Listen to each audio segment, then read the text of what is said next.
Hello, everybody, and welcome to a very special episode of the Cosmic Force. My name is Tyler Riganti, and we have our very own UTini crossover event tonight as we welcome the hosts of Legends Look Back and celebrate a classic crossover story. Before we get into it, let me go ahead and go around the room and introduce everybody, and we start where we always do. Emma, how are we doing tonight? Hello, everybody. I'm doing fantastic. Really excited for this crossover and doing a lot of podcasting this week. It's been a lot of fun, and you've been I'm busy. ready to rock and roll. Yes, we are too. Caleb, how are you doing tonight? I see we have 3 flags up behind you now. I know. I'm kind of, before you know it, I'll have just entire United Nations of flags behind me, but that's the goal. But no, I'm doing really well. I'm excited to talk about some good comics here. I think we're going to have a good long episode, so buckle yourselves in, get some snacks. We're going to be here for quite a while, I think. Yes, it will be a very fun episode. Jacob, let's check in with you. I have to say it just because we've been talking about it all week in Discord. Go Lightning. So defeated. Go Bruins. Well, you got your own. We'll talk about you in a couple weeks when Lightning beat you. But anyways, Jacob, besides having your Canes lose to my Lightning last night, how are you doing? Yeah. That was pretty rough. I basically after the second goal went in, I just walked upstairs and started working on the show outline some more. So that was a good time. Definitely thank you, Lightning, for allowing me to make sure I finished the summary for the comics. But yeah, Vasilevsky is broken. Someone needs to ban him from the league. It's trash. Anyways. Yeah, that's what everybody who's not in Tampa thinks. So, and now we come to our first guest host of the night, our first repeat guest host of the night, Jared. We are back for round 2. First How are repeat you doing tonight? guest. Oh yeah. All right. You guys gonna send me a medal, or you gonna stiff me like Chewy and not give me one? Hey, he got one. He just gave it back. We will send yours about 30 years into the future. Perfect. And last but certainly not least, we have the other host tonight, Freddie. How are we doing tonight? Finger guns all over, guys. I'm super excited. I am really excited for this event. First time host. I am honored to be here. I love comics, so Legends comics, throw them. Let's do it, guys. I'm so excited. Yes, it's going to be a fun show. And if you are joining us for the very first time, welcome. We are a Star Wars comic podcast that broadcasts live right here on youtube.com/Utini every Wednesday night. Normally we do it at 8 o'clock tonight because we're having a special jumbo episode here. We're doing it later tonight at 9. But if you can't join us when we do go live, that's okay. All of our videos are available on the YouTube channel for you to watch whenever you want to. And we are also available on all of your favorite podcast platforms as well. So when you find us either here on YouTube or on the podcast, make sure you give us a like, you give us a subscribe, and you can make sure you join us for all of the fun topics that we talk about. We also encourage you to join us in our Discord, which has over 1,000 members in it. Our Discord is growing so wow. large these days. It is utini.com/Discord. We have so many channels, comics channels, Legends channels, book channels, everything that you want. It is a great community, and I highly encourage you to join it. And if you like what you see tonight, or if you like what you see in the Discord community, then head on over to patreon.com/Utini, and where for as little as $5 a month, you can gain exclusive access to the entire Utini podcast network of shows, as well as exclusive merch and community events. So we have a very busy show tonight, so I am going to go ahead and get right into the weekly pull list. Again, another short list tonight, but we've got 2 entries tonight. So Jacob, what do we have on the weekly pull list? Right. So you said 2 entries. We actually only have 1 single issue comic, but I do want to start making sure we note when the trade paperbacks come out, just because that's what a lot of our show is based off of. So the first one is a single issue Bounty Hunters number 13. Showdown on Smuggler's Moon, which isn't that like the second trade paperback of the Star Wars 2015? That's what I thought too. Yeah, it's like it's behind me. I'll check when the camera's not on me. Written by Ethan Sachs, pencils Paolo Velnelli. The cover is Giuseppe Camuncoli, colorist R.F. Priento, and letterer Travis Lanham. And I want to make sure, I forgot to do this last week, But it is Pride Month, and in honor of Pride Month, let's celebrate those Pride covers. Today's Pride cover that's coming out today is Irka Quell from Alphabet Squadron for the Bounty Hunters, the same issue I just talked about, and this cover is by Jacopo Kamangi. So every issue gets a cover featuring an LGBTQIA member of the Star Wars universe, and is drawn by someone at part of that community as well. So yeah, rocking the Irka variant, and then also, yeah, we have a Bounty Hunters trade paperback that comes out. It came out yesterday. Those usually come out on Tuesdays. This is Target Valence Volume 2, written by Ethan Sachs. The cover art is by the pencils for the series is Paolo Villanelli, and the cover for this is by Lee Bermejo. So all the links for that are down in the description if you want to get your own copy on Comixology. That second volume definitely it's much better in my opinion than the first volume. I've not read it, so but I'll get there eventually. Yeah, I have to agree. And that Pride cover too. Oh my gosh, oh so yeah, the cool. Pride cover. We had Afra last week. We've got Irka Quell this week. They are just knocking it out of the park with the representation and just amazing art. It's an awesome way to celebrate everybody in that way. So keep an eye out for all those variant covers. You guys know who you are, who love the variant covers. So now we're gonna go ahead and dive right into what we are loving, and we'll start with my art of the week. This really could have been one of like 8 different pieces of art, and we'll kind of talk about it more in depth later. But this is a piece from Shadows of the Empire, issue number 1. The like I said, I'm not going to talk too much about it right now, because we will talk about it as we get into the full review. But yeah, the space battles in this book are really, really cool.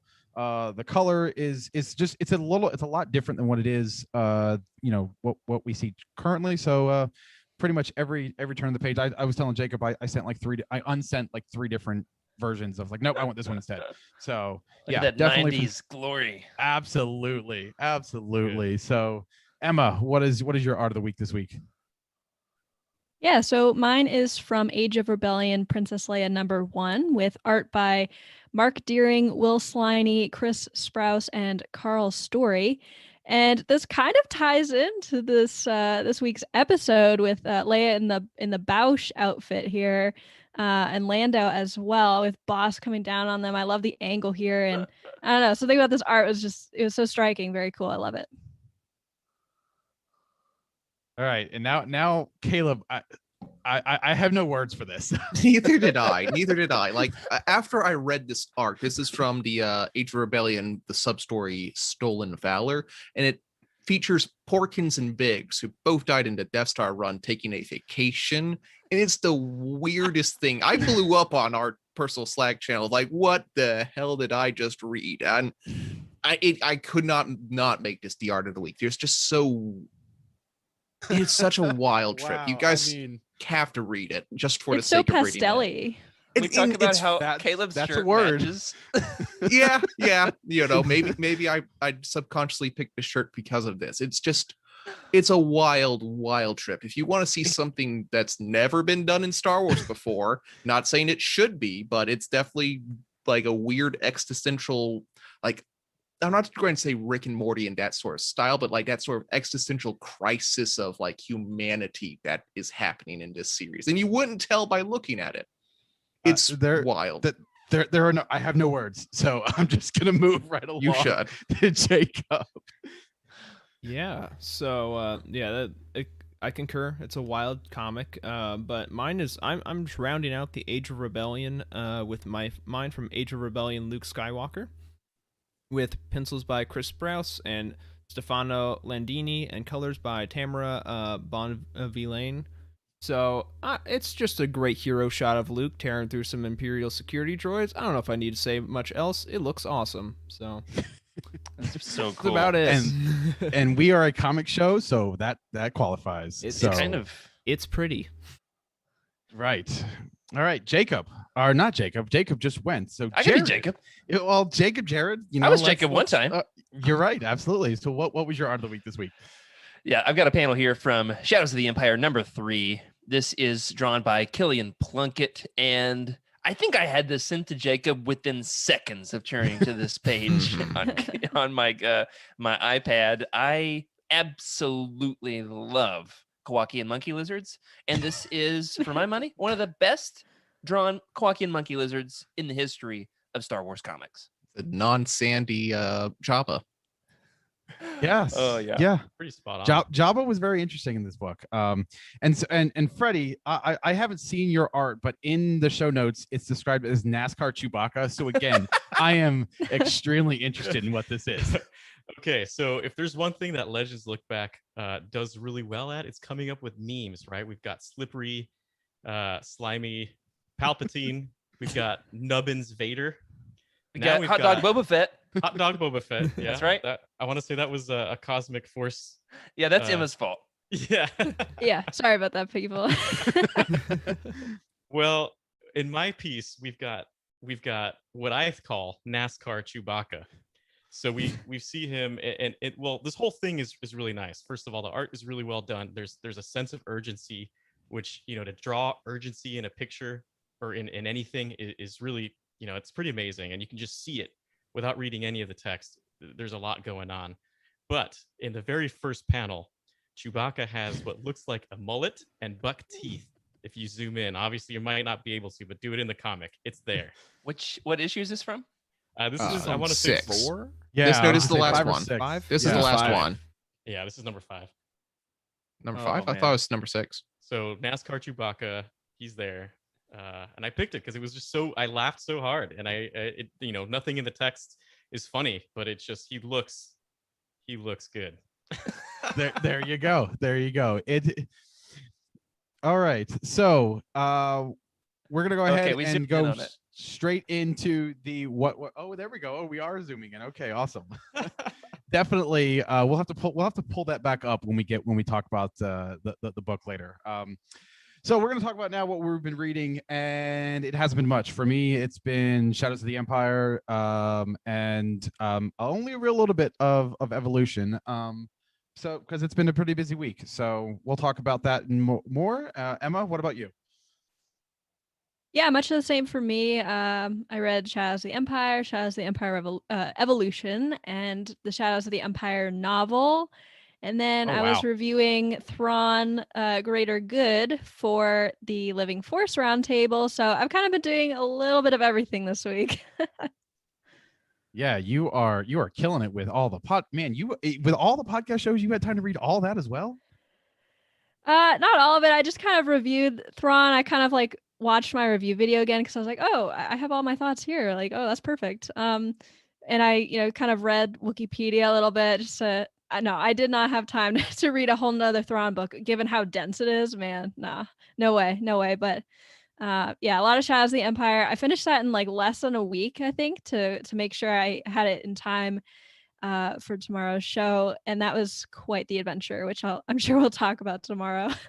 Well, once again, you are putting me to shame. So, Caleb, I'm going to pass it to you. What are you reading this week? Oh Lord, I'm catching up on a lot. I've finished off Ahsoka, the audiobook for Ahsoka, which is actually kind of relevant with what's going on with Bad Batch right now.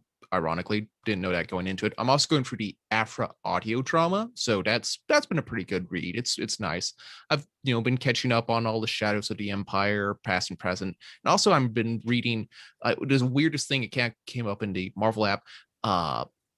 Star Wars Agent of the Empire is an old Dark Horse, essentially James Bond Star Wars series, and it's really good, ? I haven't finished the first arc yet, but it's I love when Star Wars does something very unique with its storytelling, and it's definitely kind of a copy paste of James Bond, and it's very interesting. I like it a lot. So no pink and pastels and no people riding a dinosaur in a lake. That was last week. All right, Jacob, what are you reading? Yeah, so like everyone else, I read Shadows of the Empire and Shadows of the Empire Evolution, and it was like unfortunate because I got in such a motivated mood to just like I wanted to burn through a ton of canon comic books. I'm like, well, I have to read through all these Legends comic books, and like I enjoyed the experience of them, but I like read them multiple times to make sure I actually absorbed it all. So I'm gonna try and like read like 50 canon comic books next week. That's my goal. And then 50 canon comic books. I want to. I have like 50 issues left before I basically finish out the 2015 era of all that stuff. And then I'll feel happy. So then Somebody in chat, keep him honest next week. You heard it here. 50 comic books next week. 7 days, 50 divided by 7. It's How not many that we have bad, to read really. a That's day? only 7. That's only 7. It's not a Okay. lot, but I that's can assuming do we're it. not doing anything else. Right. Well, okay. Yeah. Hold on. let me pull it back a little bit. But no, I think it's reasonable. Yeah. It would take me around Empire Sin. I have 50. Yeah. Empire Ascendant is 50 issues away from me right now, which is kind of the end of all that. So I think I can do it. We'll see. But yeah, I did that, and I read like one chapter of Alphabet Squadron because it takes me forever. And then I didn't read it, but I listened to the Shadows of the Empire soundtrack, That which I have on counts. vinyl behind me. That counts. Oh, on vinyl. It's nice. It is Awesome. shockingly good, like shockingly good. We'll definitely like, even if you outside of the comics and the movie and the book and the game, I would recommend anyone listen to it. So. All right, Jared. It seems here that you're adventuring outside of Star Wars for right now for what you're reading. Well, the thing that I'm reading for Star Wars is like a super secret thing right now, so I can't tell Ah, you. But gotcha. But I did read about 1,000 pages of grad school material because I've got an intensive class this week. So if you want to know about the ancient Babylonian roots that are referenced within the Book of Ecclesiastes, I'm your guy. But that's So not, is that not my what comment. you've been talking about in the company Slack? Yeah, we last have couple days. some crazy religious conversations. But in terms of comics, I've been reading the Power Rangers comics with my kids, and we've been doing this for months. We are right now in the middle of the 2018 Mighty Morphin Power Ranger run, which is one of the best comics of it's of the best anything. Power Rangers. So It is seriously. I've read thousands of comics in my life. They are some of the very best comics of any franchise I've ever read. We're right in the middle of the Shattered Grid crossover event, and it is unbelievable. Unbelievable. I actually had to miss out on tonight's reading for the show, so you guys owe an apology to my kids. your excitement has me excited. I might have to start putting some research into this kid book. you not. They're unbelievable. Freddie, let's bring it back. What are you reading? Yeah. Okay. So I'm reading Shatterpoint, which is by Matthew Stover. I believe it was released around June 2013, and it's number 1, I believe, in the Clone Wars series. I think that's what I have in the show notes. Clearly, I just shut them off once I'm done looking at them. Right, Jared? Yeah. Yeah, I honestly, I've slept on a lot of Clone Wars content in Legends, and I'm catching up on it now, and I like it a lot. So I'm pretty excited to get started with Shatterpoint. Nice. All right. Well, let's go ahead and hit our video listeners. Our video viewers. We're gonna go ahead and toss it to a merch ad, and then when we come back, we are talking about this guy right here, not this novel, but this crossover right here. So let's go ahead and we'll be right back.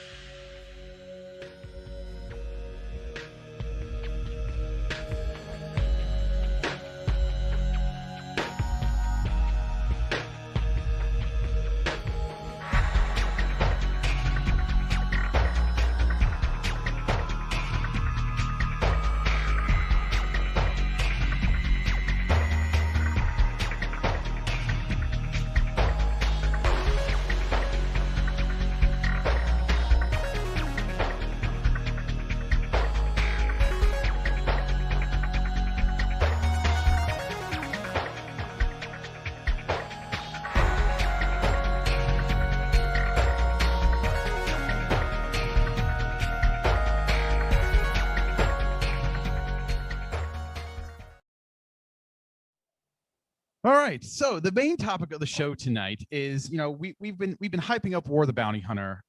And if, again, I can't stress this enough, if you haven't read issue 1 yet, please go get that. You will not be disappointed. But in honor of that, we've kind of had this idea. Jared I believe had this idea. So I'm going to go ahead and let him kind of explain it. But Jared, why are we talking about a book and novel, or a book and comic book that came out, in the 90s?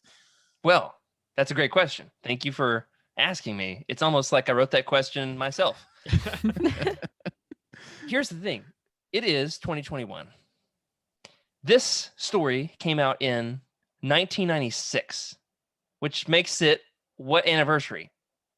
You did I was math? told You there'd need a be no math. calculator? Well, I I'm was told- 25 years yeah, old. it's like I'm 25 and was born that year, so I'm gonna go with There you 25. go. Oh, happy birthday. And Quick also math, yeah. happy birthday to Shadows of the Empire. It is the 25th anniversary. And so this is something that we've been planning for maybe 6-8 months now.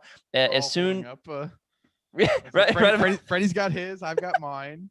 right about the got time his. that you guys launched the Cosmic Force, I was like, we've got to do a crossover event, because that's the big thing in comics. There's a tremendous history of comics crossover events. I just mentioned Shattered Grid and Power Rangers. Of course, there's Secret Wars and Marvel. There's some good old school Legends crossover events. There's the Vector storyline. We've got a new one happening right now in War of the Bounty Hunters. And so to coincide with that, we've got the Legends roots of what is being referenced in War of the Bounty Hunters, the original reference material. That way now when we get deeper into War of the Bounty Hunters, we can say who did it better, canon or Legends. You can see how the story deviated. If they reference anything, you can catch the Easter eggs, guys. We know we love our Easter eggs. We do. And so, that's the basic gist of it. Also, with the High Republic, we've got this massive multimedia storytelling initiative. We've got no vinyl soundtrack yet. Where's that for High Republic? We need a vinyl soundtrack, don't we? Oh, But- 100%. I'll That take it, sounds so yeah. cool. We don't have Funko Pops. We don't have action figures, but Shadows of the Empire had action figures. Rumor has it there were even Halloween costumes. I have yet to find any of them. Oh my gosh. I do not remember. I do remember having the Outrider. I do remember having Dash Rendar, Prince Shizor, and Okay. all of those action figures when I was a kid. I do not remember Halloween costumes. It is in the Essential Readers book, with the one that Freddie loves, the one with Yoda on the cover. Pablo Hidalgo says that there were Halloween costumes. So, hey, Well- got to hold them accountable. They're out there somewhere. If you find them, send me one, please. And I can't wait to dress my little kids up like Prince Shizor. Well, since I believe you and I are the only ones who can remember this, and we're alive when this originally came out. Let's go Freddie's ahead. my age. Freddie's my age. Freddie, you're our age too. Okay, I apologize for that. I did not know that. Okay. So let's catch everybody else up. Emma, why don't you give us a little bit of background on everything about Shadows of the Empire, when it came out, where we are in the timeline, and all the other details. Yeah, sure. So this whole event was released between May and October of 1996 and was set between The Empire Strikes Back and Return of the Jedi, similar to the time period that War of the Bounty Hunters is set in today. The creatives behind this for the comics, the comics were written by John Wagner, who was adapting the novel by Steve Perry. The penciler was Killian Plunkett, who, by the way, if this name is familiar, it should be. He was the lead character designer on the Clone Wars and the art director on Rebels. And by the way, I didn't know this until just now reading it on the show notes. And so my mind is blown, and I'm very impressed by that. Because in the omnibus on my iPad, I was like, oh, where's the writers and the artists? And it didn't list any of them. And I was going to look it up later, and I forgot. And man, that's so cool that Killian Plunkett did that. I love that. It is cool. The inker was P. Craig Russell. The color artist was Carrie Porter. The letterer was Dave Cooper, and the cover artist was Hugh Fleming.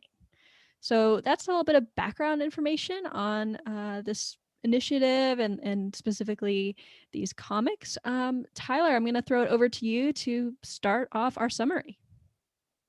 So the first thing that we need to understand is the timeline here. And yes, it was set between Empire Strikes Back and Return of the Jedi, but I believe, Jacob, this was technically set 3 plus Star Wars 4.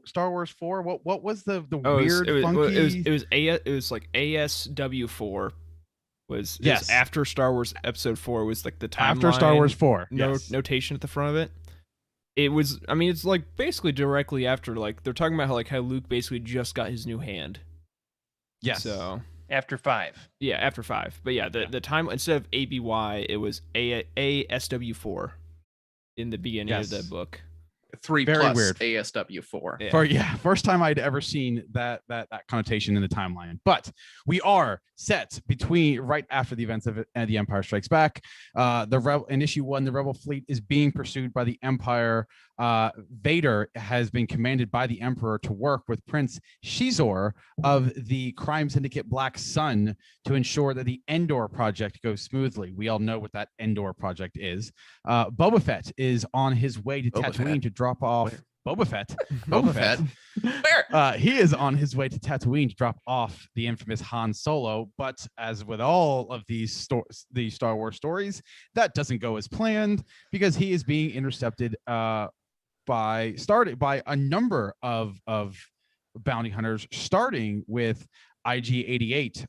So by the time that this first book ends, he is being pursued by IG-88, and then that leads us right into issue number 2. And Jacob, why don't you pick it up from there?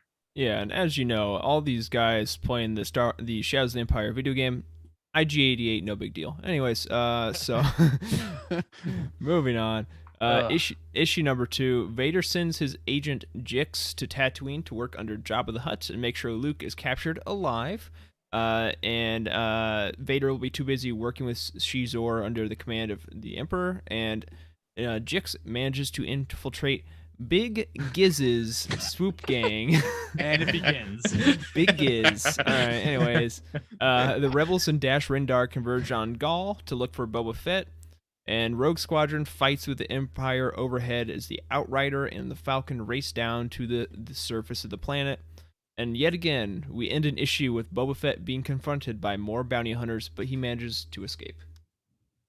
Yeah, they kind of put those bounty hunter scenes just like right at the beginning or right at the end. Yeah. Yeah, you got to keep Didn't that do a great excitement job at high. integrating know? them. Right. Yeah. Tune in next week. Yeah. So and then issue 3, Jix, who's a comics exclusive character, by the way. He's only in the comic adaptation. Jix learns Jabba is now asking for Luke dead against the wishes of Vader. So they go to find him at Ben's hut, where Luke has just completed his new saber and he ignites the green for the first time. They fight through Beggar's Canyon, where Luke is saved, honestly, by Dash Rendar. And the rebels then, of course, learn of an Imperial computer on Bothawai and head over there. However, it was leaked by the Emperor, and we learn that Shizor is playing both sides, kind of like the Spider-Man meme. Finally, it seems like the bounty hunters have finally caught up with Boba Fett, and that's where we go to issue 4. That's me, Friday, right? Friday, why don't you go ahead and give us the issue 4 summary? All right. So yeah, issue number 4. First of all, that cover art for issue number 4 is beautiful. We've got Boosh and what was his name? Oh Lord, the Oh. Wookiee bounty hunter. Yes. Cuba. Yeah. So at the beginning of the issue, we've got Bosk. Of course, like Jared said, we've got the bounty hunters right at the beginning, and Bosk and Zuckuss and some other expendable bounty hunters are heading after Boba Fett's quarry, which we all know is the Han and Carbonite, right? And everyone wants a piece of this action because it's a lot of money. Let's just split it, guys. Come on, Boba Fett. Nah, he wants it all. So, we're going. We're trying to get Boba Fett. They're trying to get Boba Fett in. I guess take him out of the action. He ends up not doing it, right? They send over the shuttle, and I want to say Zuckuss is in that shuttle. They send him back. Zuckuss stays behind. That's right. Yeah, Zuckuss Zuckuss stays is a behind. bait for later. That's right. He's the bait. So they send over that bomb, and then bang, we've got some damage on the Houndstooth. So that's that storyline. But there's it's crazy. First of all, the amount of storylines in these comics is nuts. So we've got another storyline with Luke, right? We just have the aftermath of the attack on the Imperial frigate that was transporting the Imperial secret. And of course, the pilots were inexperienced, and that's where we get our first 6 Bothans that have died for the sake of the secret. Many 6 out of Bothans many. died to bring us this information. all 6 of them. This is 6 of many. This is just the beginning, because they're in the ship, right? So I'm assuming at this point Luke is just reflecting back, and he's on base, and it's like a hidden slicing Bothan facility, and it gets attacked by a bunch of bounty hunters, and everyone's confused, not sure what's going on. But it turns out they're only there for Luke, and they end up killing Koth, who is one of the characters in the movie, in the book that you see more of. And they end up capturing Luke, and he eventually uses the Jedi mind trick to escape. But he does find out that there's 2 bounties for him. One for him alive, and then one for him dead. Of course, the third storyline, we've got Chewbacca. A lot of actions going on in this comic, or in this issue. We've got Chewbacca, Leia, their storyline where they dress up as Boushh and Snuva, and of course Guri is trying to sneak them into Imperial Center to go meet Shizor. And this is the moment where you see the initial reaction of Leia, and her face just changes. You can see the pheromones just leaking throughout the panel. Don't use that word leaking, please. What if it was like a scratch and sniff comic? Goodbye, You could smell the Freddy. pheromone. Oh yes. Another one. Welcome the to panel the is just Teeny After moist Dark. with Shizor's pheromones, moist. No. Damn it, Freddie. Please no. Boot you from the Zoom call. All right, guys, that's the end of that issue. Well done, Freddie. All It gets right. worse. I don't know. I made Emma read the worst one of them all. Yeah, I saw that. I don't appreciate that. Somehow it was deserved. So, anyways, issue number 5 begins with Lando busting Luke out of the prison from those bounty hunters, and they go to rendezvous with Leia. Luke is like all bent out of shape about Leia and Chewie going into the heart of Black Sun. He thinks it's like way too dangerous, and he's bent out of shape about that. And then we go back, and if I could read this while rolling my eyes, I would, but I can't. Shizor and Leia, and I quote from whoever wrote the show notes, start to get frisky before Chewie comes in and, I can't say that on the show, interrupts them. I appreciate your editing there, Emma. Mhm. No, hey, I did the editing to begin with. It was a joke. He did, For he her.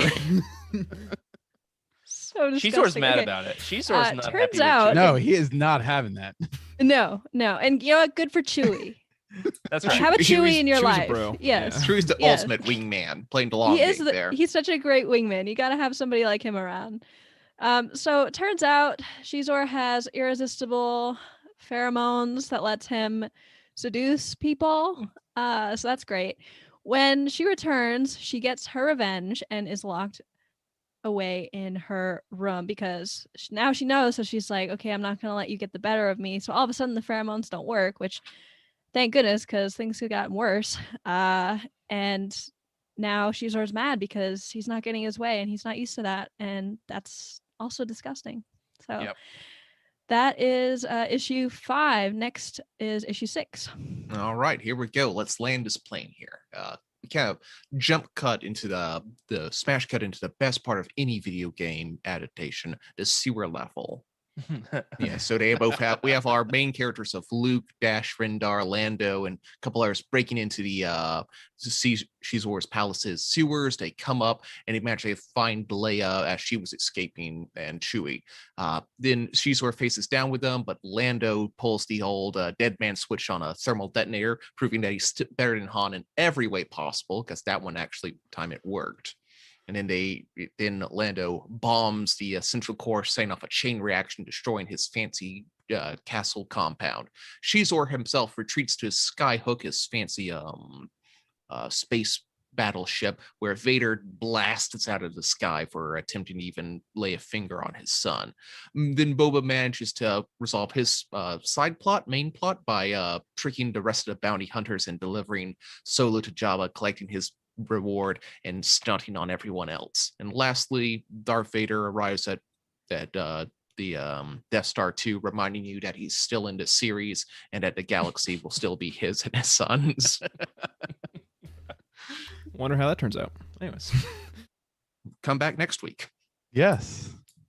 So that's the quick rundown. So now I'm going to go ahead and I'm going to go around the room. I'm actually going to go last, but I'm going to go around the room and give it and let everybody give their initial reaction for this book. We'll talk about the evolutions a little bit at the end, but I really want to take some time, a lot of the time, to focus on the main Shadows of the Empire book. So I'm going to start with Freddie, and as after that just amazing rendition of issue 4, I'm going to ask what you would grade this this entire arc.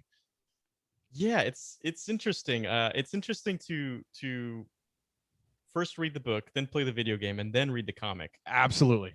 Right. It's really intense to see the visuals, but in a different point of view, and it definitely skips over a lot of detail. But honestly, for a comic, I mean, what do you expect? I mean, it's beautiful. The art is great. I love the art. The storyline is creepy. I mean, it's it's 90s creepy, but it's, in my eyes, there's a lot of nostalgia. But I give it a solid 7.2 in my eyes. Okay, that's respectable. Jacob, what about you? What's your rating? Ooh, so, see, here's the thing. Freddie did all these things. I did not do all these things. I have read the comics. I have listened to the soundtrack.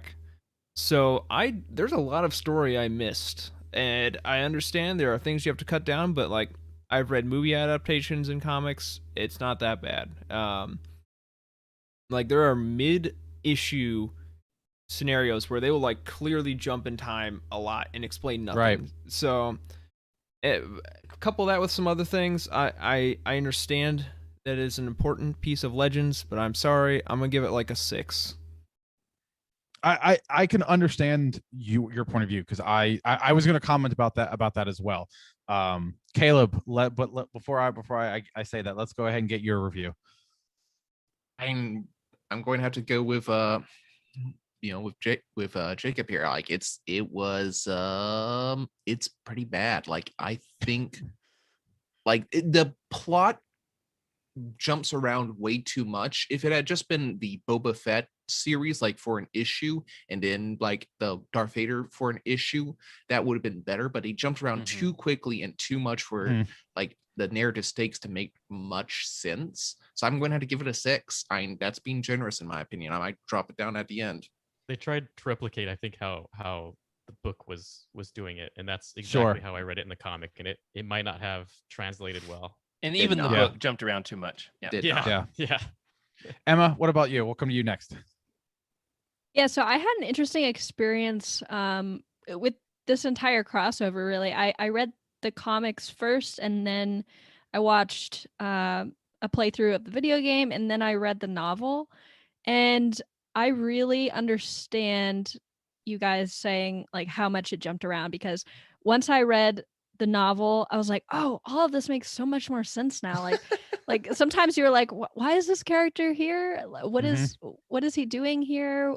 Why are we all of a sudden over here and not back there? And things like that. So it did jump around a lot. I feel like it was really trying hard to adapt the novel, but ran out of time to do as good of a job as it could have. And obviously, which we'll talk about later, a lot of problematic things with its treatment of women. So I'm going to give it a 5.8. Okay. All right. Jared, we'll come to you. Here's the thing. All right. You guys are all critiquing the way it jumps around. What you got to know is that this functions within the great history of Legends comic adaptations of Legends books. So they did one of these for the original Thrawn trilogy. There's a comic adaptation of Han Solo at Star's End.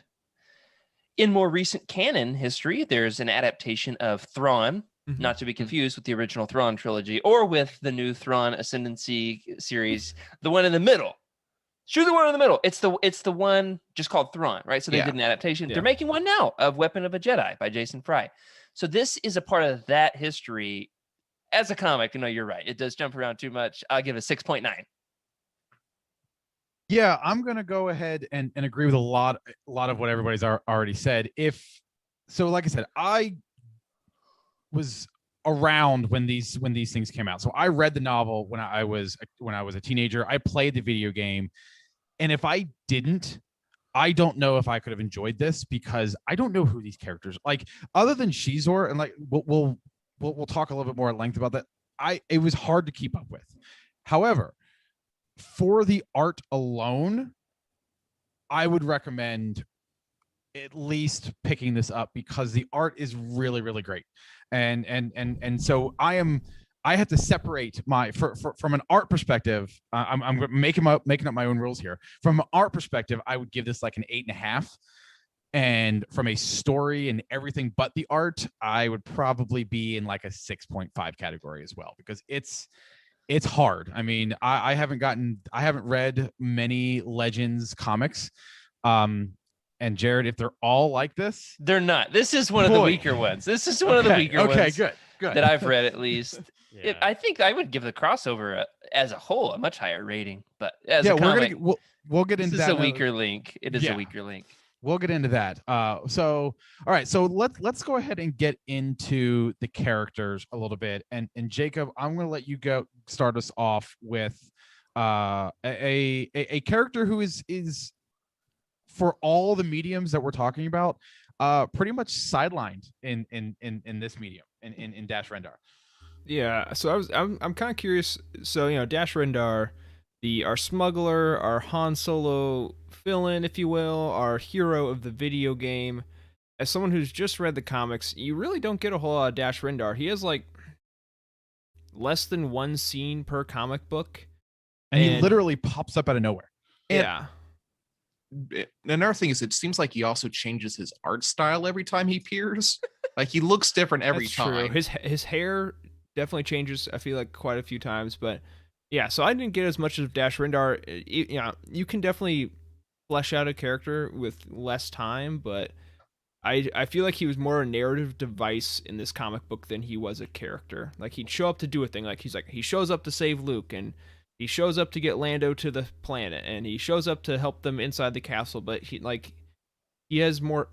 I mean, he's doing more actions, to fulfill the plot than he does, actually have character moments. So I'm curious, those who have read the novels and played the video game, how does he compare? Because I didn't really, I didn't have much to really make an opinion off of him in this. Yeah, that's a good one, Jacob. So think of it this way: there's a lot of other storylines happening in the book, probably about 2 to 3 times the amount that's happening here in the comic book.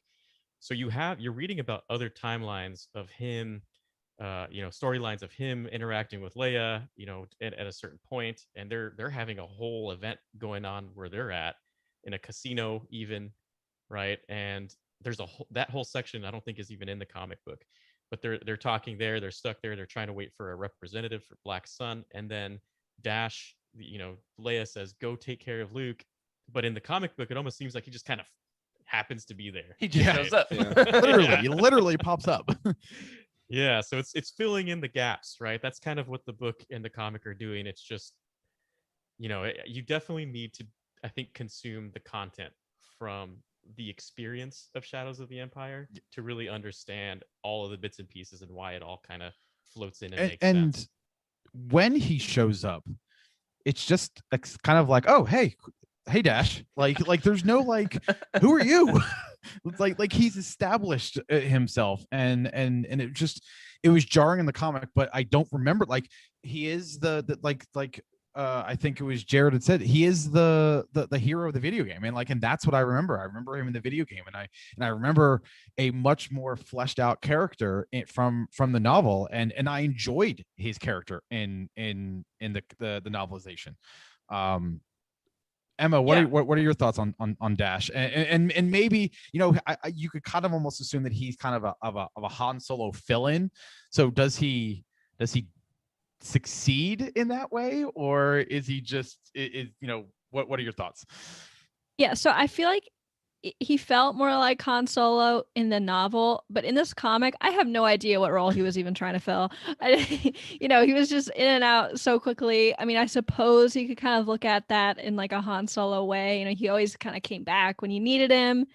But in the novel, I would say you got a lot more emotion out of him and a lot more of the backstory of why he was where he was, where for example, and I'm thinking of one specific moment in the comics is that when we're on Tatooine and we see Dash, all of a sudden he's just like hanging out at the cantina. We're like, why is he there?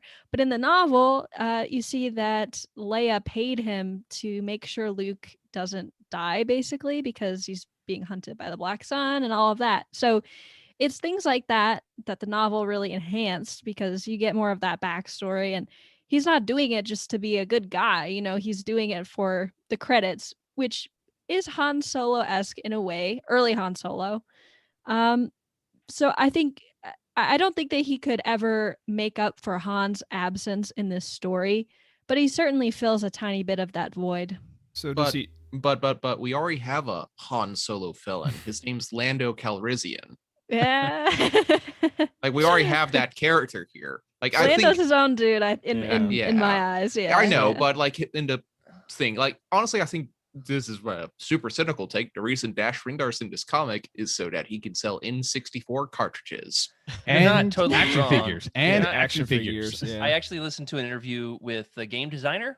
I forget his name, but he's great. I can plug a link in the Cosmic Force Discord channel, and he actually talks about like how this whole story crossover event was designed by committee, which he says is not the best way to make a video game, because he did have direct intervention from Mr. Miyamoto himself at Nintendo, who said like, we need to have a character who is original to this N64 game, that is a proprietary Nintendo character. They wanted to make Boba Fett the star of the book or of the game, their playable character be Boba Fett. And so, you're not wrong. He is shoehorned into this story because of Nintendo. I think it was John Knowles, right? Yeah, John Knowles. So interesting. Okay, cool. So Jacob, yeah. what did you think of Dash's ending? Because I think you were the one who was like, I was talking about this in the pre-show, that I didn't notice that he died until my second read through, because like they're flying away, like the Skyhook blew up, and I think it's like Lando's in the cockpit or someone's in the cockpit. I think it's Luke. Luke? I think it's Luke and Chewie. Luke and Chewie, and they're like, Oh Dash, boy, he they're died. like, they're like, Dash, look out, and you see them like covering their eyes, and there's a bright light, and then that's it. And they're like, oh, But you okay. don't see an explosion. Like Yeah, it's a no. cockpit. So- it's like so an to be external fair- cockpit view. Okay, to be fair, they need that. You can't see the explosion because he, spoilers, he fakes his death. He like jumps to hyperspace before he hits this piece of debris to make sure, to get out of the situation. Which I don't know, I guess as a bounty, or not bounty hunter, a smuggler or whatever, that's kind of, I don't know if you want to be doing that, because it's gonna be hard for them to pay you if they think you're dead. But but a good yeah, point. it's like, so like the way with a comic book, it's, you see like, you see the Outrider going this direction, and there's just kind of a lot of stuff, so you don't really see this debris that he's shooting for really pop out very much. So yeah, like my second read through, I'm like, wait, is he dead? And I like went on Wikipedia, like, he's, kind of dead, but not really. So Yeah, he's sipping daiquiris with Catwoman Mostly. in Italy.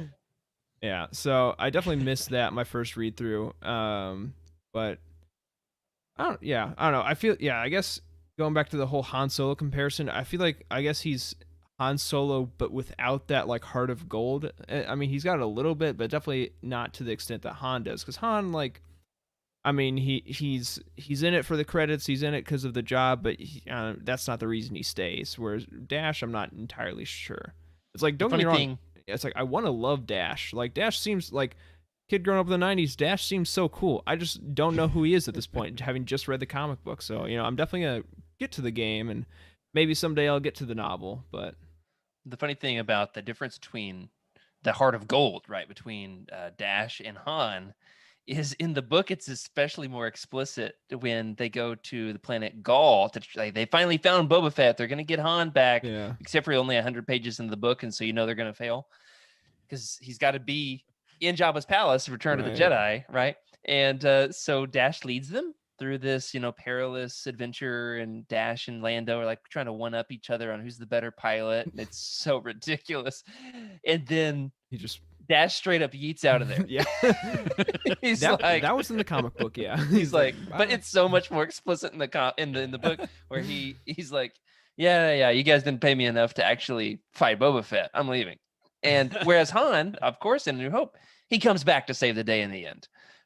But that is not the case. He's abandons them. All right, let's switch gears here and talk about the other original character in this crossover medium, and that's Prince Caesar, which for the record Zizor, was Izor. I was, as a kid, it was Zizor to me, but apparently I'm wrong. So it's Caesar. So Emma, let's just go off the cuff and just say your blanket interpretation and thoughts on this character. Yeah, so let's save the problematic stuff for a little bit. Let's just start off with the character Sure. As a whole. So obviously Shizor, he was the leader of the Black Sun and was incredibly wealthy. I found the descriptions, I think this was in the novel. Now I'm getting all mixed up because I read both in the same week. But I think this was in the novel. Stay on target. The descriptions, yeah, the descriptions of his wealth, like that he had so much money he had no idea how to spend it all and things like that. That nothing was too luxurious for him and things like that. All of this wealth came from Black Sun and all of his dealing, like shady stuff and dealings and things like that. And that to me shows that the criminal underworld is just, I don't know how else to say it, like just so overpowered. Like they can basically operate outside the law if they're careful, of course, and it's a wealthy business. And additionally, we see in both the comic and the novel that the Empire hires Black Sun. So they're even hiring a shady organization and lining their coffers as well. So I'm going to toss this question out to Freddie first. What did you think about the portrayal of the criminal underworld and sort of the relationship between the Empire and Black Sun? Yeah, so that's a cool thing because in the underworld, your life is expendable, right? And that's the biggest thing about the underworld is they don't really care. And if you mess up, if they kill you, that's kind of part of the job, right? Is you just can't expect to live too long. And that's, I guess, where you see the high reward. And for Shizor, he lives in complete secrecy. Not secrecy, but he doesn't really, FaceTime with anybody. He's got like an armored, what is it? This is all part of the book. I'm getting confused here now too. Stay on target. But basically what's going on is there's a lot of money, right? There's a lot of money in the underground. There's a lot of money in spice. There's a lot of money to be made. And how do you do that in our current world, right? The way you do it is to wash it clean. And in order to do that, you have to start a legitimate business. And Bitcoin? Yeah, Bitcoin. So by Shizor having legitimate transportation businesses, right? And this, he could probably do half the rate of what others are paying because he has most likely slaves working for him, right? Just really underground shady things. So he makes himself a useful criminal, basically. And it's really interesting. Could you call him a smooth criminal, Freddie? Well, I will say jumping onto my preacher soapbox here, one of the things about power is that you've all heard the expression power corrupts, but absolute power corrupts absolutely. You guys heard this one? Mm-hmm. And that's especially true for Shizor because he becomes a monster. He is one of the most appallingly evil characters in all of Star Wars. And I have read him in a number of other Legends books. He's in like Scoundrels, for example, and he's in the Coruscant Nights trilogy. But oh man, I was just shaking with anger reading Shizor. He's so dislikable. Plus, he just likes to take a lot of baths. He just takes so many baths. Now, Jared, in the novel, isn't he? And Emma, I know you just read it, so you can weigh in this as well. Isn't he played off as more cunning and more of a smarter character, as like, because that's what I feel like they're trying to portray in the comic, is that he's trying Right. to outthink and be 3 steps ahead of the Emperor and Darth Vader, and we all know what happens when people think they're in front they're in front of the Emperor, and don't realize he's 10 steps in front of them. But I feel like that angle was played up a lot better in the novel, but that could also be the fact that I read it 20 years ago and I just have no recollection of how the novel actually portrays him. Yeah, he's sly, he's cunning, he's ruthless, he's scheming. He is, I mean, they're not exactly hiding this very well. It's kind of on the nose. He's reptilian. It's a comparison to Satan in Genesis, right? He's supposed to be a snake. The whole point is, yeah, he is a schemer. He tells half-truths to Mhm. both Vader and the Emperor in order to manipulate them against each other, just like the serpent does with Adam and Eve. Of course, Shizor in his development was going to be more of like a roguish Han Solo type who would seduce Leia not with pheromones, but with his charm. And then this was something along the way in the development that Lucasfilm said, let's make him more crafty, more cunning, less likable. And let's go into the Godfather route, make him like the Godfather. And I'm glad. I don't think I would have. I'm glad we got the Shizor we got. No, that's not what I'm saying. But it is an interesting take on a villain to have this crafty, scheming, conniving kind of a crime lord. What do you think, Emma? Yeah, I agree with you. I mean, I think, if Prince Shizor was even like a mote bit more likable, I don't think it would have gotten the point across in any of these stories. And I think, of course, the thing that I think sticks in our brains the most after reading this is all of the problematic things with Shizor. And so, I think we should just mention that really quick, just kind of discuss it a little bit. Let's go ahead and talk about that. There's a very uncomfortable scene between him and Leia, where he's basically trying to seduce her. And it's I mean, I'm going to read the question as it is in the show notes, because I think it pretty much captures the essence of that entire scene. And Emma, I'll ask you first. Is this the single most problematic Star Wars scene? I won't say book, because but from a comics perspective, that entire arc scene, is that one of the most problematic scenes in comics, in comics history, Star Wars comics history?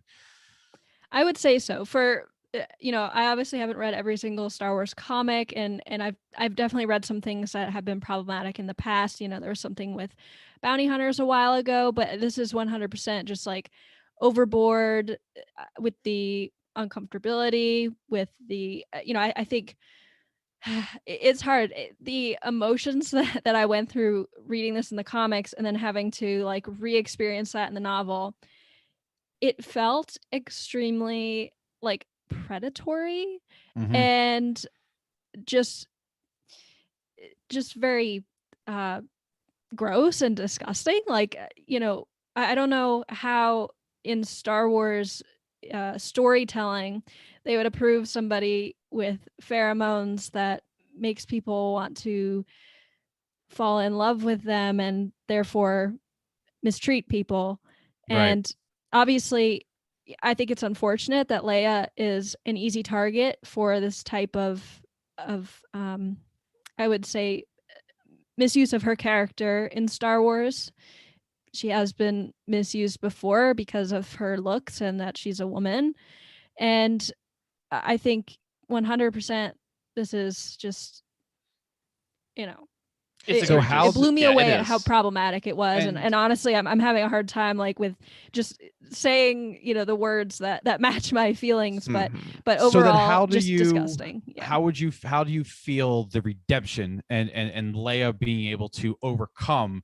How was that delivery? What was it satisfying? Was it enough? Was it, Leia does not, overcomes the advances. We'll just leave it at that. Come on, Tyler. Say what he does does. No, we're how good. how do you find her ability to overcome Shizor, and put an end to that little arc? Yeah, I had to honestly reflect on this a little bit after I read the comic and the novel, because at first, I was just so disgusted that they even had put her in the situation. But then, Right.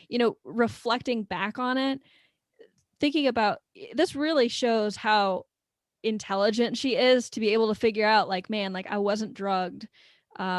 This guy has some pheromones, and I'm gonna do my damnedest to resist it. So first of all, I think it shows her intelligence to do that. Also, I really like how they showed her guilt, even though it wasn't her fault.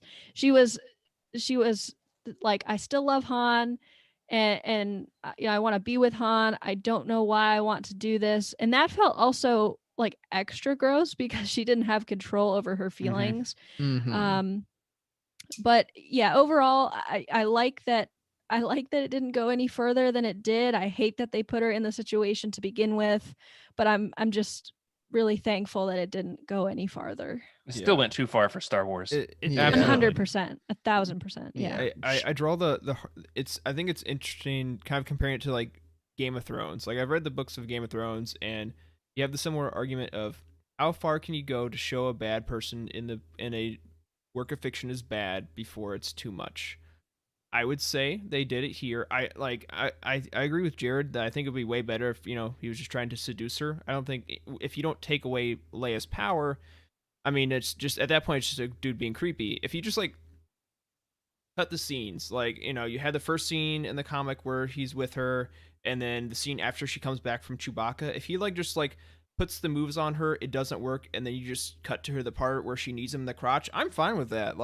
At that point, he's just a scummy dude, and he gets what he deserves, and we move on. But the fact that you take away her agency, and Tyler, you asked Emma how you felt about her winning in the end, and I'm happy she won in the end. I agree with that. I am not as satisfied because I interpret it as Chewbacca kind of gets the win a little bit. I feel like it should be Leia winning. I feel like it's Leia. We need canon Leia that punches people in the face. Yes. But in this one, it's like Chewbacca's having to shake her out of it, and then she goes in. And it's like, oh, okay, I get it now. So yeah, I think there are ways you could have done this more tactfully, more. And I'm glad that this kind of thing, likely would not be printed nowadays. I can hope. Yeah, but it's okay to have bad guys. It's okay to have bad guys that do bad things, but let's be reasonable. Let's have limits. So sure. Yeah, Prince. Shizor. Too, right? Yeah, Prince Shizor is the living embodiment of those Axe body sprays commercials. In all the most terrible misogynist ways possible. Yeah, that was. I mean, he is definitely, Shizor will definitely go down as a very infamous character. The book displays, but not him for the ways he would have wanted. No, not for the ways he would have wanted. But and that's because, spoiler alert, he does get taken out and taken off the board by everybody's favorite villain, everybody's most Darth Vader here. Caleb, how are let's talk about him for a little bit, and let's talk about, I don't want to call the rivalry, because it really, I mean, does it even deserve that word? Exactly. The squabble? Yeah, the squabble. What you mentioned earlier is how do you feel like Shizor trying to be 2 steps ahead of everyone, but really realizing he's behind? He was 2 steps ahead of Vader, but what you don't realize is when you're running, in a race against Vader, the moment you get ahead, that's when he will chop your knees out. Vader doesn't fight fair. So at the end, when he, just oh, I'm just going to wait for you to be at your lowest point and then show up with my Death Star or my Star Destroyers and completely annihilate your forces, that's pretty much exactly what was always going to be happening.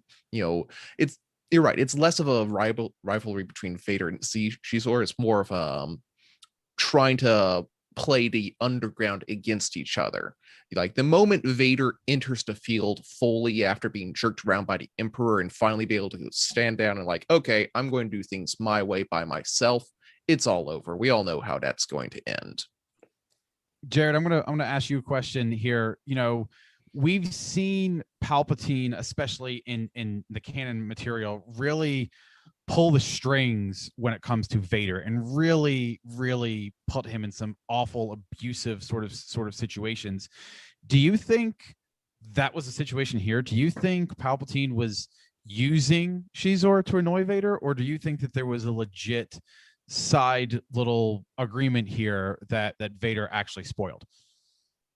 I spent a lot of time thinking about this exact question, and I'm not sure I know. You know, like in Lords of the Sith, Palpatine is very heavy-handed in revealing it was all a part of my plan, right? But in this, he never reveals, I positioned Shizor in order to make you mad. It kind of reminds me of the episodes of The Office where Michael is leveraging Andy against Dwight. You guys know what I'm talking about? Yeah, oh, yeah. When Andy first joins, before he punches the wall with the whole Rockin' Robin thing, he Michael just thinks, oh, he's a try hard, kind of a likable guy, and Dwight had just done something to anger him, and so like Michael knew that he was using Andy in order to make Dwight mad, but kept doing it anyway. There were certain points in the story where it was pretty obvious that Palpatine knew that he was upsetting Vader, Mm-hmm. and he wanted to see how Vader could respond to somebody who held a lot of power but wasn't a dark side user. Certainly Vader has checked out quite a bit at this point in the story, don't you guys think? I describe it as like graduation goggles. Like he's got senioritis. Vader is already thinking about ruling the galaxy with Luke Skywalker, and I think Palpatine is like the jealous girlfriend trying to get trying to see if Vader is still paying attention to him, right? So what do you guys think? Freddie, do you have an opinion on this? This is, yeah, you know what, skip me, because I've been thinking about this one a lot, and I'm not sure I actually have the question. You can talk about it tomorrow night on Legends Look Back. Yeah, There you go. The next Exactly. part of this. Perfect. At plug. 9:30 tomorrow on Utini. One of the things I know you do have an opinion about, Freddie, is the fan cast on Dash Rendar and Prince Shizor. So I want to go around the horn here, and I want to ask, there's 6 of us. So I want to hear, let's start with Dash Rendar. If you were to fan cast both Dash Rendar and Prince Shizor, who would you put for which one? For me, my Dash Rendar is Chris Pratt.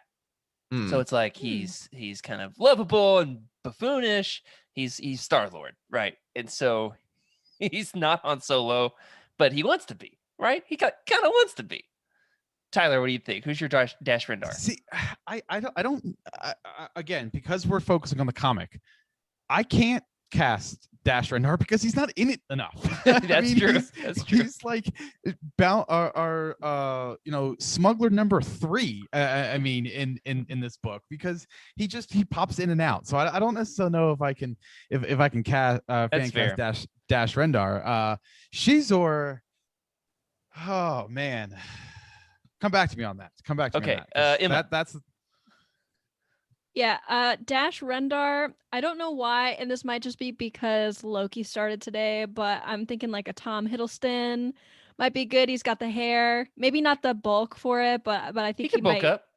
Yeah, he could do it justice, I think. And then Prince Shizor, I'm just trying to think of like the creepiest dude in Hollywood, and James Spader comes to mind. I just put a Google in for evil actors in Hollywood, and I ran through and I scanned through the list, and one name popped out at me. Kevin Spacey feels very appropriate here, not in a good way. That's a little too on the nose. Yeah. So maybe. that's what that's who I'm gonna go ahead and insert there. John Knowles says he pictured Dash Rendar as more like Kevin Costner. Some of the early Oh, concept interesting. art was That makes sense. I could see That that. tracks a lot, actually. I like that. I like that. We're gonna go ahead. Let's go ahead and end this segment on that, because that is a perfect casting right there. And because this is a comic, I do want to spend just a few minutes on the art. Because especially because I really love the art. I think all the space battles look really, really cool. I think some of the splash pages that feature our heroes look amazing as well. When you get into the background, when you get into some of the secondary images in each of the panels, it gets a little muddy. But There was like I a said, noticed a tendency for like when there's crashes in the background or less important characters, they're all in this weird purple hue. Like you could tell, yes, oh, those guys Mhm. aren't important Yeah. because they're yes. de-resing out of existence, and we're not putting as much RAM to them. I mean, but as Jared said at the top of the show, like this is classic '90s comics. Like the explosions and the ships. I mean, the Shoulder subtleness in which pads. the shoulder pads, yeah, the subtleness in how they use the color, especially when it comes to Boba Fett or when it comes to the Falcon. It really like it pops for if yeah, I can say that about a '90s comic. But I really enjoyed. If I would recommend, this is how I would recommend, if you haven't picked up this trade paperback of these comic books, just look at look at it. Don't worry about reading it. Just go Yeah. through and enjoy the art, because the art is really, really nice. Jacob, what are your thoughts on the art? Yeah, I think it's enjoyable, and it's I think I talked about it a little bit when I read it was when I was talking about Maul Son of Dathomir. That Legends comic books just have a different look to them. I mean, that was more, the Dark Horse era look to it, and this is comic books are in a way independent of their authors or artists, are like a time capsule. You get to see that style of the era. So I enjoy seeing this '90s throwback. Just, it's very different than Dark Empire. That's its own thing. That the art style is very special, and but that's very stylized. So it was cool to see this '90s era of comic books and this '90s art. I really enjoyed it. Yeah, like you said, it's one of the highlights of the comic book adaptation for me. So before we get on to Evolution, I want to ask Emma, as somebody who has consumed all of it recently, does the comic feel like the video game? Does the video game feel like the novel? Does the novel feel like a more spread out comic book? Like if there's one piece of if you're saying throw everything out but keep one piece as the official canonized version of this story, what piece of medium would you choose?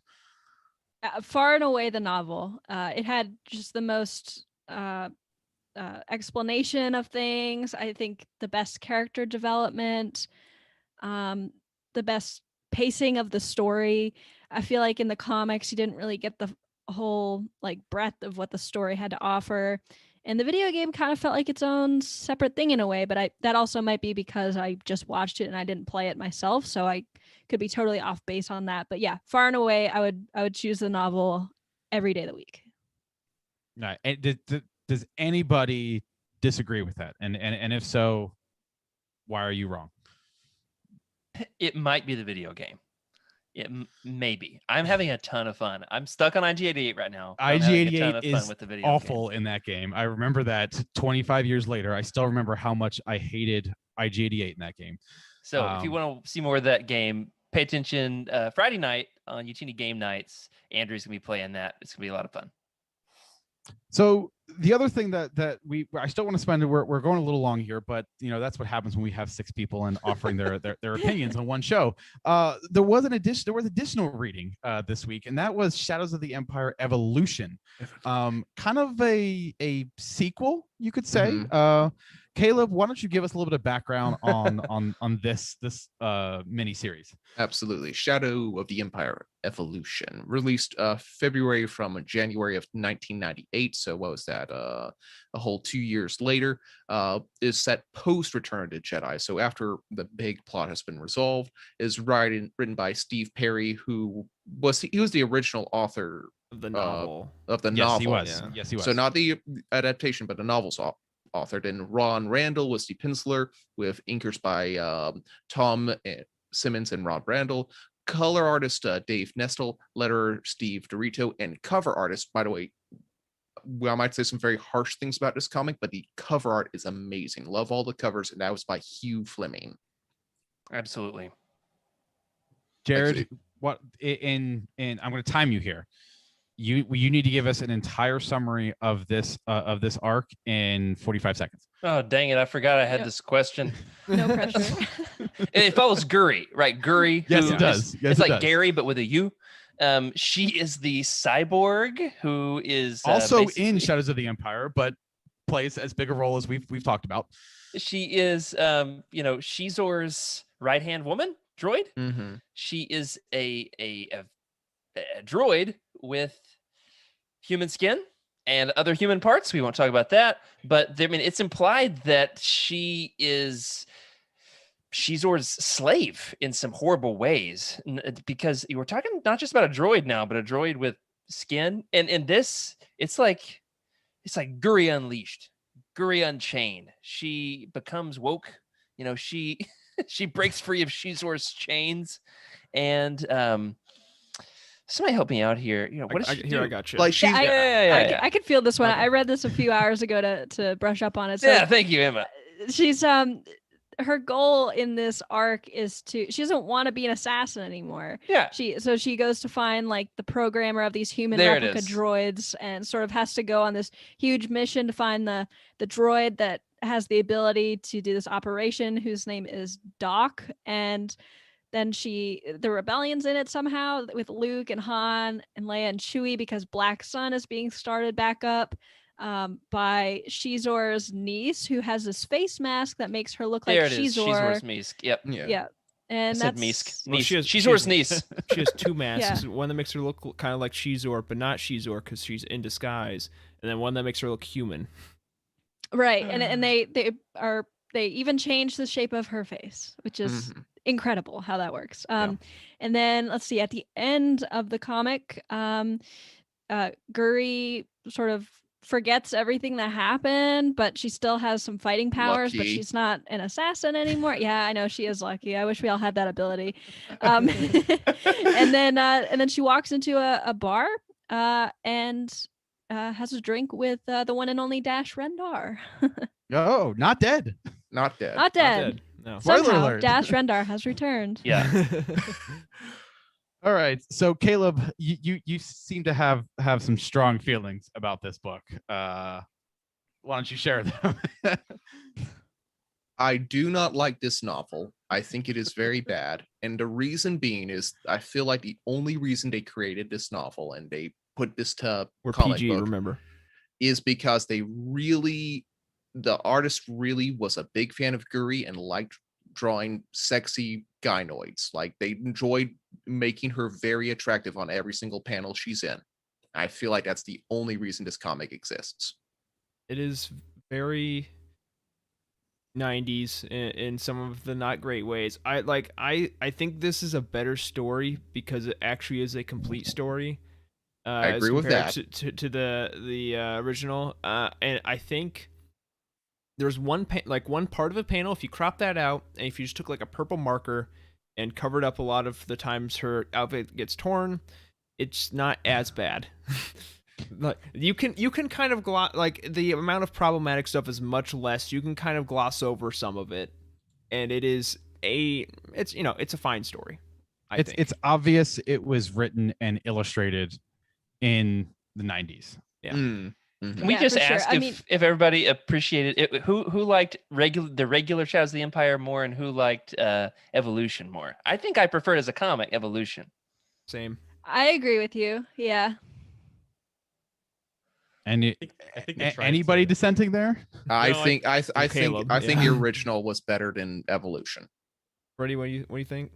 I think the original tried a little too hard to follow the book, right? So you got lost Yeah. in some places, and Evolution is just its own standalone thing that just kind of makes sense and it works. So, yeah. I mean, Caleb kind of touched on this a little bit. Like, both were problematic in their portrayal of women, for sure. Definitely Evolutions didn't have that like shock factor and it wasn't certainly as bad. You could tell that the art style is uh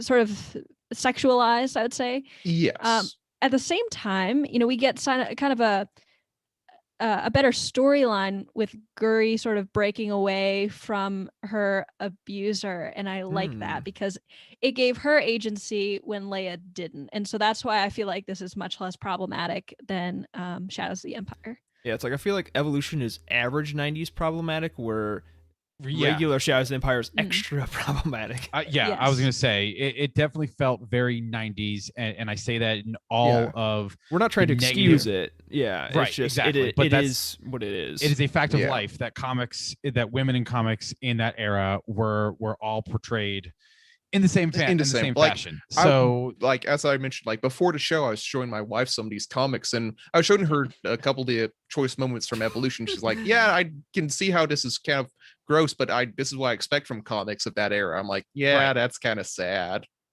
yeah, so I mean, there's not a whole lot to continue to dwell on that element. I do feel like the story was a little more succinct and Was a little complete. and yeah, I was just want to say had a beginning and had an end. So that is definitely something that it has going for it in comparison to Shadows, because Shadows definitely feels like an epilogue.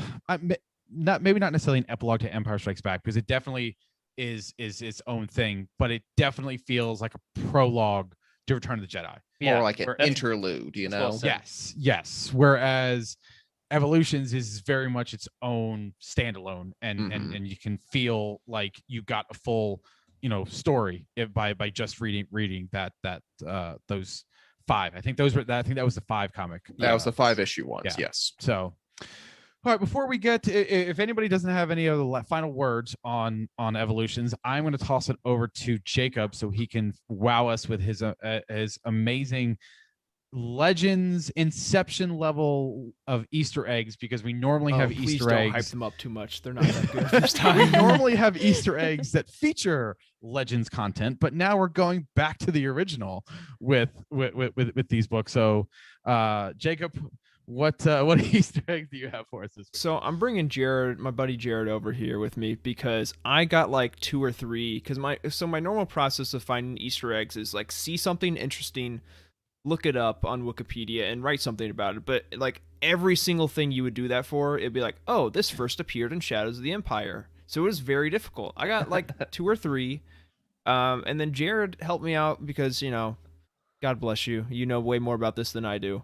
So I got a couple, then we'll toss over to Jared. So first we got Ringa Jixton, or Jix, who is Vader's agent. Was based on a background character, at least his look was, from the Jabba's palace scenes in Return of the Jedi.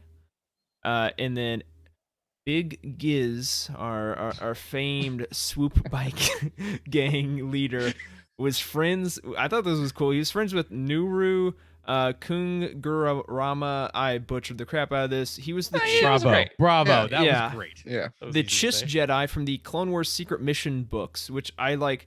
I just see the cover every once in a while of those. I'm like, yo, that's that book with the Chiss Jedi. I have no idea what it talks about, but it's pretty cool. I think those took, yeah, there we go. I think it He's took got it ready.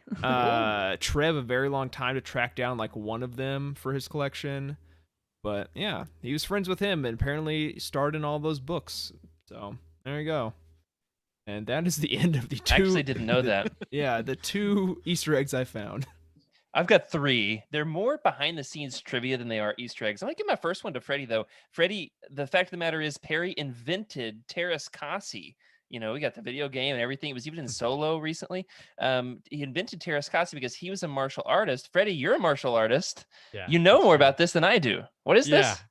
Yeah. So Perry, he was, I think he was doing several things with Terras Kasi.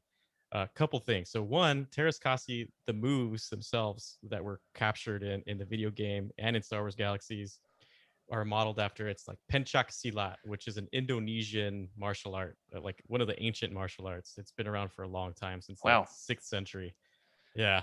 And then also in Finnish, which Terraskasi, it's not exact, it's not spelled grammatically correct, but it stands for steel hands in Finnish.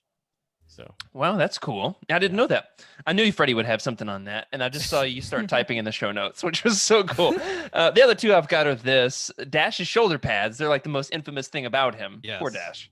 F's in the chat for the most interesting about him is his outfit.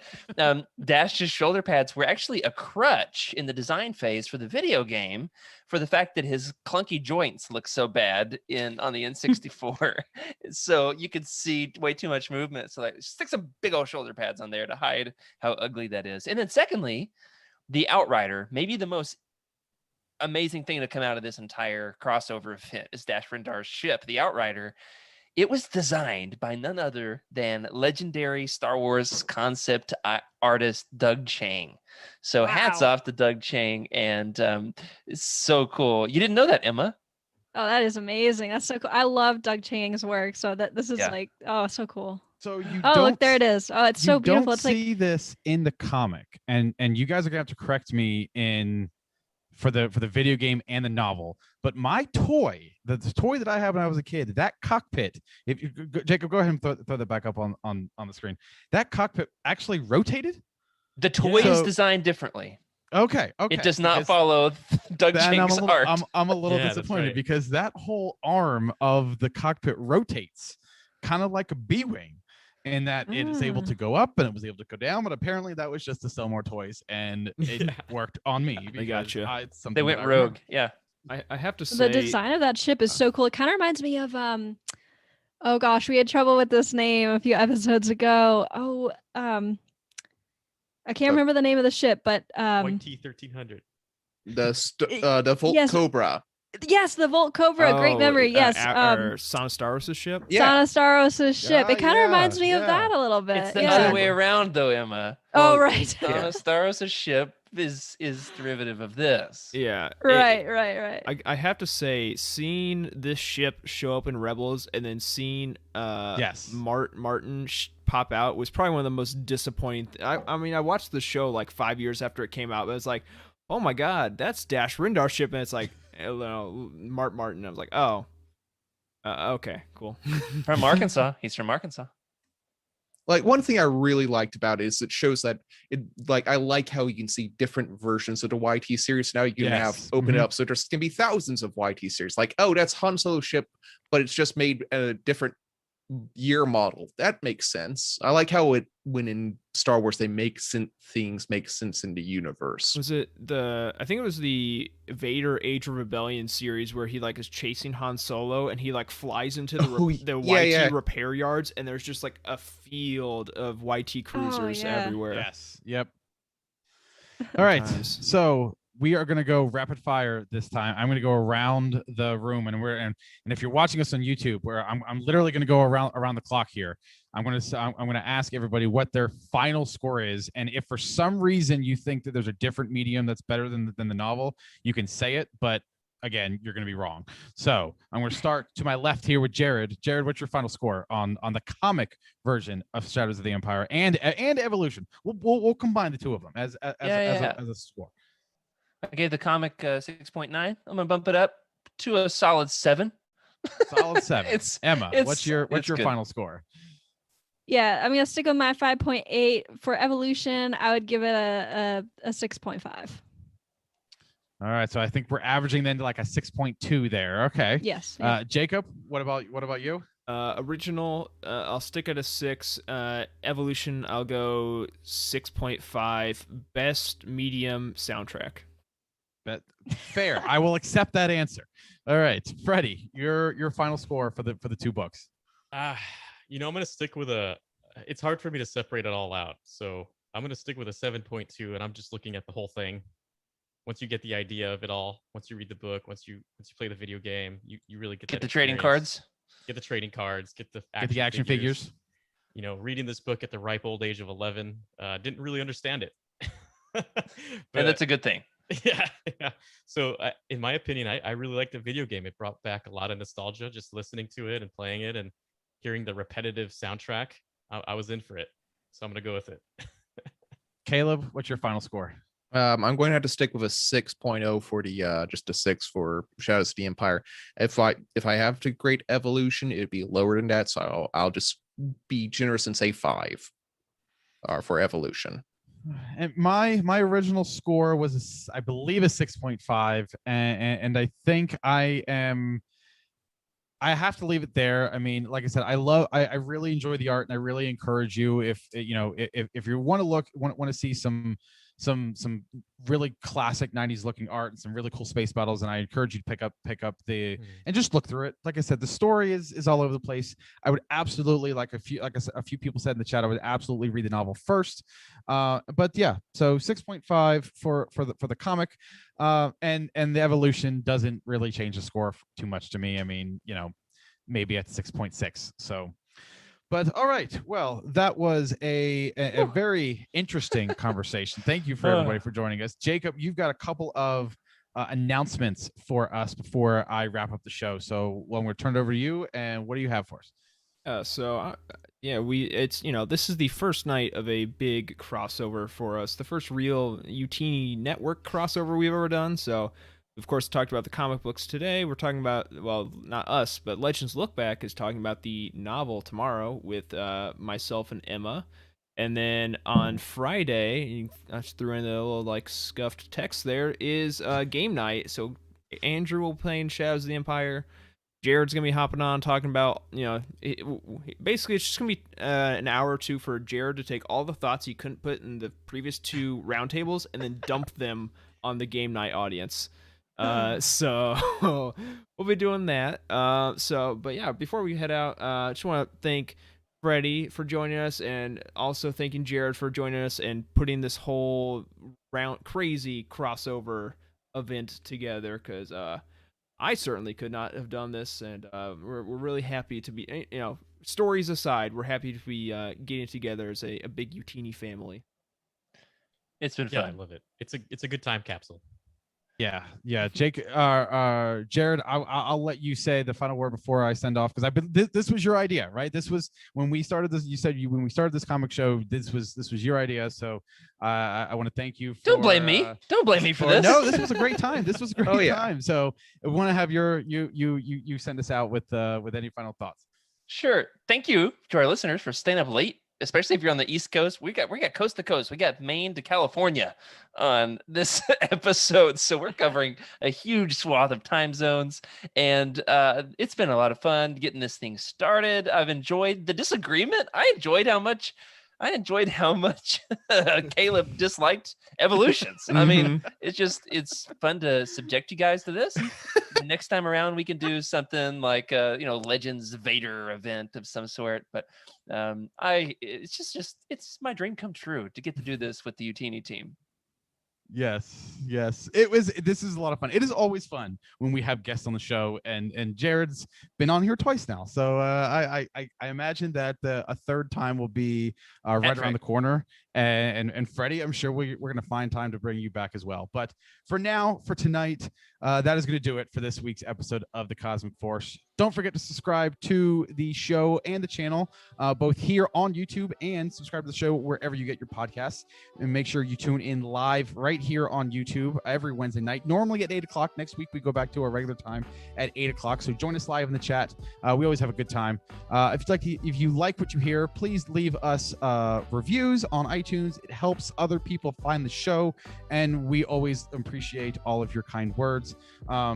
So be sure to visit and also be sure to visit utini.com for reviews of these comics and the novel and all other articles and news for the entire expanded universe. We also encourage you to join our Utini Discord at utini.com/discord. And also, of course, if you like and want to support the show, you can join us over at patreon.com/utini. We want to send a special thank you to Cheryl Bell, Patrick Ortiz, and Carl Sander on our Jedi High Council, and Elizabeth Cloutier, Jason Mitchell, Freddie C., and Sally and Chris Eilerson on our Alliance High Command for their continued amazing support. You can tweet the show at Cosmic Force Show or the host individually. I'm at Ty Rags. Emma is at Irma Jedi 26. Caleb is at Caleb Lamanick. Jacob is at Jacob Bosch. Jared is at Jerry Q Mays, or why do we put the two J names next to each other? And Freddie is at Wake Up Freddie.